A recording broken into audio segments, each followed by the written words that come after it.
இல்லை, எல்லாருமே நம்ம கட்சியில் உறுப்பினர்கள் தான். என்னம்மா கூலாக இருப்பாங்க அப்படின்னு ஈஸியாக சொல்லிட்டு போயிட்டீங்க. கூப்பிடும்போது ஒரு மாசாக கூப்பிடுங்கம்மா, பெரியவங்களாம் இருக்கிறாங்கல்ல. வெள்ளிக்கிழமை நாயகன், யூடியூப் சூப்பர் ஸ்டார், சிஎஸ்கே கட்சியின் தலைவர், கூல் சுரேஷ் கட்சியின் தலைவர். என்ன நிஜமாவே இருக்காவா? அந்த கல்பூர் தெரியாப்பா.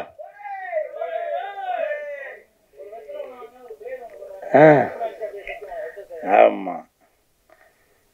ஸோ இதெல்லாம் நமக்கு இருக்குமா? அது மட்டும் இல்லை, டாக்டர் கூல் சுரேஷ், இதெல்லாம் இருக்குது. அதனால் அடுத்த தடவை கூப்பிடும்போது கூப்பிடும். உங்கள் பேர் மோகனா. மோகனாக்கு வெந்து தணிந்தது காடு. மோகனாக்கு வணக்கத்தை போடு.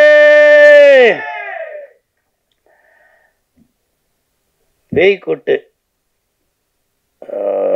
அந்த படத்தோட ஆடியோ ரிலீஸ்க்கு தான் நான் வந்திருக்கேன். மேடையில் பெரியவங்க முன்னாடி பேசுகிற அளவுக்கு நம்ம அவ்வளோ பெரிய பேச்சாளர் இல்லை. தயவு செஞ்சு நீங்களே ஒரு தடவை கை தட்டிடுங்க. இந்த கைத்தட்டல்கள் அனைத்தும் பேய் கொட்டு அந்த படத்துக்கு தான் போய் சேரும். கொட்டு அப்படின்னாலே உண்மையிலே கொட்டு வாங்கினாக்க அவங்க வளருவாங்க.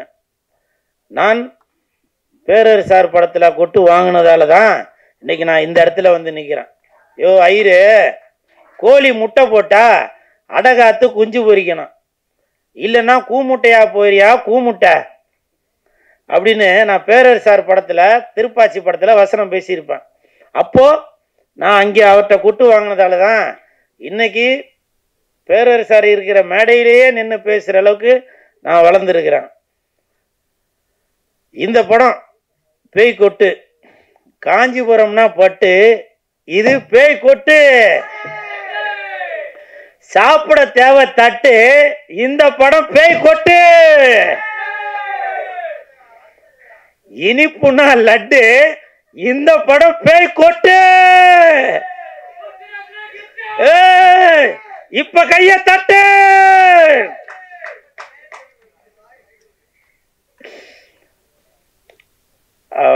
மேடம் வந்து ஏதோ 32 ஏதோ கிட்டத்தட்ட 32 டெக்னீஷியன் பார்க்க வேண்டிய வேலையா இவங்க ஒருத்தங்களே பார்த்துட்டாங்க.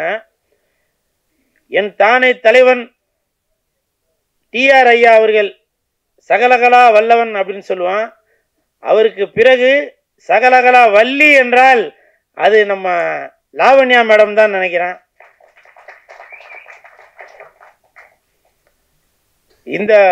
இந்த மாசத்துல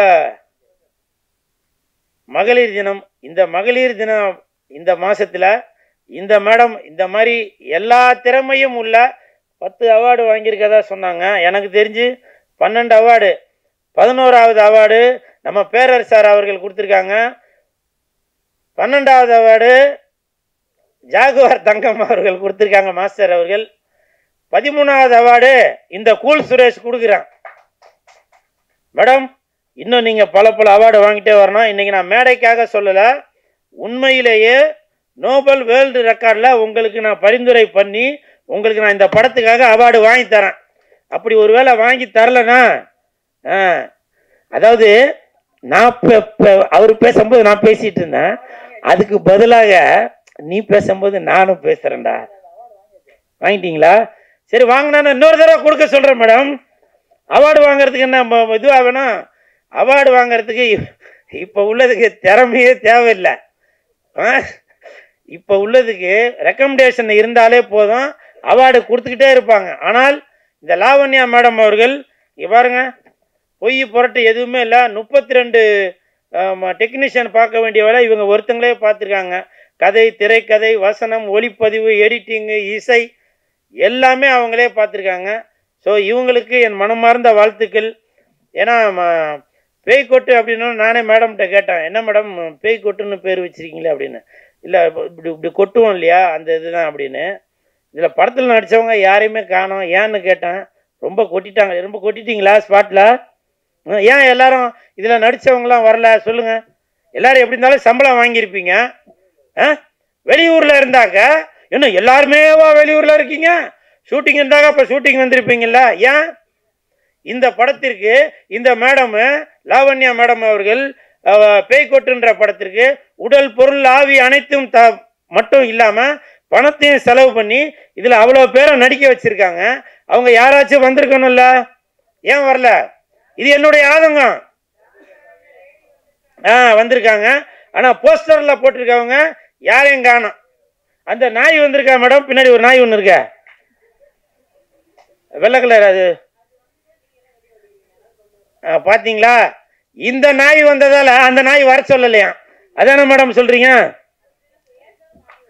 இல்ல மேடம், பரவாயில்ல மேடம். இந்த நாய் நன்றி உள்ள நாய், இந்த நாய் பாசமான நாய், புரியுதுங்களா? இந்த படத்துல நடிக்காட்டியும் வாலாட்டிக்கிட்டு வந்திருக்க இந்த நாய் எப்பவுமே பாசமும் நேசமும் சினிமாவுக்காக உடல் பொருள் ஆவியும் அனைத்தையும் கொடுக்கறதா இந்த நாய். கூல் சுரேஷ் என்ற இந்த நாய், புரியுதுங்களா? கமெண்ட்ல இப்ப உங்களுக்கு க்ளூ கொடுத்துட்டேன்னு நினைக்கிறேன். இந்த நாய் எதுக்கு கத்தினே இருக்கிறான் அப்படின்னு, இல்லையா? பாத்தீங்களா? என்ன பிரீடா? எப்பா நான் அதையும் சொல்றேன், அதையும் க்ளூ கொடுக்குறேன். டாபர்மேன் சந்தோஷமா? இல்ல ராஜபாளையம் நல்லா வீரமா வைக்கலாமா? எப்படி நீங்களே எந்த நாய் வேணும். ஆனால் நாய் என்பது நன்றி உள்ளது. உங்களுடைய வீட்டை எப்படி பாதுகாத்துட்டு இருக்கோ அதே மாதிரி தான் இன்னைக்கு சினிமா இண்டஸ்ட்ரியில வெள்ளிக்கிழமை ஆனாக தியேட்டர்ல போய் மக்கள் வரவேற்கிறதுக்காக பாதுகாத்துட்டு இருக்கதான் இந்த கூல் சுரேஷ் என்ற நாய். அது இந்த படத்தோட பேய், புரியுதா? அதனால இந்த படத்துல நடிச்சவங்க தயவு செஞ்சு இன்னைக்கு நீங்க ஆடியோ ரிலீஸுக்கு வராட்டியும் உங்களுடைய போன்ல ஒரு வீடியோவா எடுத்து இந்த மாதிரி, எப்ப மேடம் படம் ரிலீஸ்? வருகின்ற 21ஆம் தேதி, மார்ச் 21ஆம் தேதி உலகமெங்கும் ரிலீஸ் ஆகிற இந்த பேய்கொட்டுன்ற படத்துல நடிச்சவங்க தயவு செஞ்சு நீங்க வந்து ஒரு செல்ஃபில ஒரு வீடியோவா எடுத்து இந்த படத்தை வந்து பாருங்க அப்படின்னு சொல்லுங்க. நீங்களும் படம் பார்க்கறதுக்கு தியேட்டருக்கு வாங்க, சரிங்களா? நீங்க சொன்னா சரிதாங்க. அதே மாதிரி சிஎஸ்கே கட்சி, கூல் சுரேஷ் கட்சி பேரர் சார் அவர்கள் சொன்னாங்க. உண்மையிலேயே இது வரைக்கும் நான் பல மேடைகளுக்கு போயிருக்கேன். காம்பேர் பண்றவங்க தான் மேடைக்கு வாங்கன்னு சொல்லுவாங்க. ஆனால் அஜித் சார், விஜய் சார், இன்னும் பல ஜாம்பவான்களை வச்சு இயக்கிய பேரர் சார் அவர்கள் என்ன மேடைக்கு வாங்க அப்படின்னு சொன்னது அது வந்து எனக்கு மிகப்பெரிய சந்தோஷம். இன்னைக்கு வந்து அது ரெக்கார்ட் ஆயிருக்கான். எனக்கு பல தலைமுறை தாண்டினாலும் பேரர் சார் என் பேரை சொல்லி மேடைக்கு வாப்பா அப்படின்னு சொல்லிடுறாரு. ஏன்னா ஒருத்தங்க கை கொடுத்து தூக்கி விட்டாதான் நம்ம அடுத்த கட்டத்துக்கு போக முடியும். அப்படி என்னுடைய பேரை தட்டு, அப்படி என்னுடைய பேரை கூல் சுரேஷ் நீங்க மேடைக்கு வாங்க அப்படின்னு சொல்லிருக்காரு. உண்மையிலேயே அது எனக்கு வந்து ரொம்ப ரொம்ப ரொம்ப ரொம்ப சந்தோஷப்படுறேன். அது மட்டும் இல்ல, என்னுடைய கூல் சுரேஷ் கட்சி, சிஎஸ்கே கட்சி, அப்படி ஒரு கட்சி இருக்கு அப்படின்னு மக்களுக்கு கொண்டு போய் சேர்ப்பதற்கு இன்னைக்கு சாரோட வாயிலிருந்து அந்த பொன்மொழி, அந்த இனிப்பான வார்த்தை வந்திருக்கு. அது வந்து எனக்கு தெரிஞ்சு பிஜேபி கூட கூட்டணியா என்றது தெரியல, ஏன்னா சாரோட வாயில வந்ததுனால. இருந்தாலும் ட்ரம்ப் கூட இருந்தாலும் மக்களுக்கு நன்மைகள் செய்வதற்காக இந்த கூல் சுரேஷ் கட்சி எப்பவுமே காத்து கொண்டுதான் இருக்கும். அப்புறம் நிறைய பேர் சொன்னீங்க திராவிடம் பேர் வச்சு வைப்பாங்க, இல்ல வேற எதனா ஜாதி பேர் வச்சு இப்படிலாம் வைப்பாங்க அப்படின்னு. எதற்காக நான் கூல் சுரேஷ் அப்படின்ற பேரை வச்சிருக்கேன் அப்படின்னாக்கா, எனக்கு மற்றவர்கள் பெயரை வைத்து அந்த வேலை செய்யணும்ன்ற எனக்கு எண்ணம் இல்லைங்க. மக்களுக்கு உழைக்கிறதுக்காக தான் இந்த கூல் சுரேஷ் இருக்கிறேன். அதனாலதான் நாளைக்கு ஏதாவது ஒரு பிரச்சனை என்றாலும் கண்டிப்பாக இந்த கூல் சுரேஷ் தான் வந்து நிற்பேன். நீங்க ஒரு பேர் வச்சிருக்கீங்களே, இறந்தவங்க பேர் வச்சாலும் சரி, இல்ல இறக்காதவங்க பேர் வச்சிருந்தாலும் சரி, அவங்க கல்லறையில் வந்து நின்று உங்களுக்காக போராட போறதில்ல. உடல் பொருள் ஆவி அனைத்தும் உள்ள இந்த கூல் சுரேஷ் வந்துதான் உங்களுக்காக போராட போறது. அதனாலதான் அடுத்தவங்க பேரை வச்சு நான் ஏமாத்த நினைக்கல. என்னுடைய பேரை கூல் சுரேஷ் என்ற பேரை, என் பேரை வைத்துதான் நான் இன்னைக்கு கட்சி ஆரம்பிச்சிருக்கேன். உங்களுக்கு விருப்பம் இருந்தால் இந்த கூல் சுரேஷ் கூட நீங்க கூட்டணி வைக்கலாம். இல்லையா, தனிச்சு நிக்கிறேன். கூல் சுரேஷ் தனிச்சு நிப்பேன். என் கூட பல கோடி பேர் இருக்கணும்ன்ற முக்கியம் இல்ல. நான் ஒருத்தர் இருந்தாலுமே எந்த இடத்துல நின்னாலும் அந்த இடத்துல கூட்டம் இருக்கும். கூல் சுரேஷ் இருக்கிற இடத்துல கூட்டம் இருக்கும், கூட்டம் இருக்கிற இடத்துல கூல் சுரேஷ் இருப்பான். தட்டு கோட்டும் கோழி பிரியாணியும் கொடுத்து கட்சிக்கு சேர்க்கிறாள் இல்ல இந்த கூல் சுரேஷ். பல கோடிகளை வைத்து மாநாடு நடத்தி அந்த இடத்துல டிராபிக் ஜாம் பண்ணி மக்களை போக விடாம ஒரு மருத்துவமனைக்கு போறவங்களோ, இல்ல ஒரு ஹாஸ்பிட்டலுக்கு, இல்ல ஒரு ஸ்கூலுக்கு போறவங்களோ, இப்படி வயதானவங்களுக்கு டிஸ்டர்ப் பண்றதுக்காக நான் கட்சி நடத்தல. புரியுதுங்களா? தெரு தெருவா வந்து நிப்பேன். அதுதான் கூல் சுரேஷ். நான் பாட்டுக்கா கோடிக்கணக்கில் மக்களை சேர்த்து வச்சு நான் வந்து ஒரு செல்ஃபி எடுத்து அதை காமிச்சு இதை காமிச்சு பண்றதும் இல்ல இந்த கூல் சுரேஷ் கட்சி. புரியுதுங்களா? கூல் சுரேஷ் கட்சி என்பது உங்களுக்காகவே உழைப்பதற்காகவே உருவாக்கப்பட்டதுதான் இந்த கூல் சுரேஷ் கட்சி. 26ல பாருங்க, 2026ல பாருங்க, நீங்க என்ன நினைக்கிறீங்களோ அது நடக்கும். நான் இது சும்மா மேடைக்காக சொல்லல நானு. புரியுதுங்களா? என்ன சார் கேட்டீங்க? சார் நான் குல்லா போடுற ஆள் இல்ல சார். புரியுதுங்களா? என் கூட இருக்கவங்க எல்லாமே அல்லாஹ் கூட இருக்கிறவங்க தான். புரியுதுங்களா? What bro? This is very wrong bro. What bro? This is very wrong bro. புரியுதுங்களா? Cool bro. This is very wrong bro. I am cool bro. புரியுதுங்களா? அதே மாதிரி நம்ம லாவண்யா மேடம் அவங்க வந்து இந்த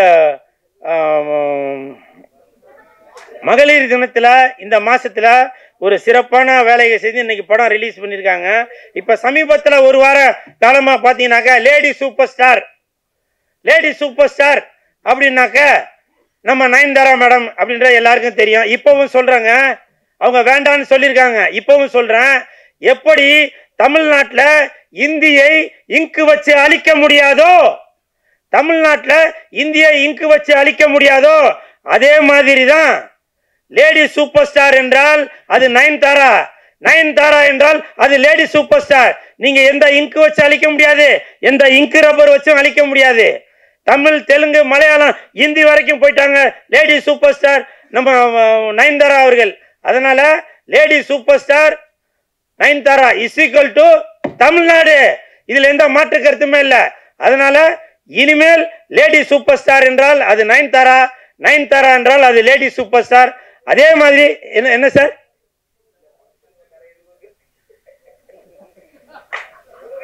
what bro? I am cool bro. This is very wrong bro.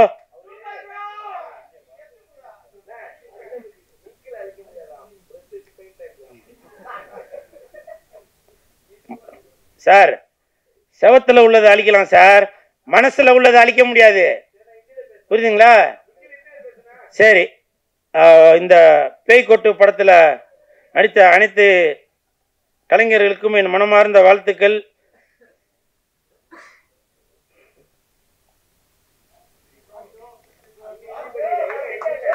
இல்ல bro, paper காலி ப்ரோ, பேப்பர் காலி. 26ல ஐயா ஜாலி தட்டு. தேங்க்யூ.